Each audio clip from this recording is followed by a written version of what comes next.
ఎప్పుడు ఎవరు పోతారో ఎవరు చనిపోతారో తెలియదు. మా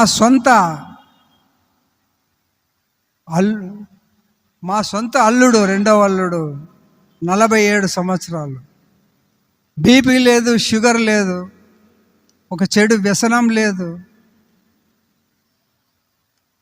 ఉన్నట్లుండి కారులో పోతూ కారు పక్కకు నిలిపి సైడ్కి నిలిపి ప్రాణం వదిలినాడు. ఆ బిడ్డ తల్లడిల్లిపోతా ఉంది. ఎందుకు ఈ విధంగా జరిగింది డాడీ? ఎందుకు జరిగింది డాడీ? ఇది దేవుని చిత్తం అని నువ్వు చెప్తావే, అది ఏ విధంగా చిత్తం? కనుక మనకు దేవుడు ఇంతవరకు అర్థం కాలేదు అనుకుంటున్నామేమో, ఒక భ్రమలో ఉన్నామేమో. దేవుడు అంటే మనకు తెలిసింది ఇంతేలే అని. మనకు దేవుడు ఇంతవరకు ఎవరికి కూడా అర్థం కాలేదు. ఆయన